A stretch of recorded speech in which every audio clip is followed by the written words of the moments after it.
பம்பரம் போலாடுறிய எதுக்கு? நித்தம் சாமி வந்து ஏறிடணும் அதுக்காக. தொப்புள தங்காட்டுறிய எதுக்கு? மாமன் பம்பரம் தான் விட்டுடணும் அதுக்காக. சும்மா நாச்சு பார்க்கும் போது சூட்டனைய ஏத்துற, சாராயத்தை கண்ணுல வச்சு ஆளு மேல ஊத்துற. காஞ்ச மாடு கம்புலதான் பாஞ்சது போல் தெம்புலதான் நீயும் மேய பாக்குற. மூட்டை தூக்கும் மாமாய் அழகு மான தூக்கலாமா?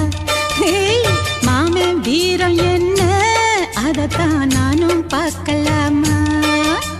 சங்கதியெல்லாம் தெரிஞ்சும் ஏயா சொதப்புற இப்படி?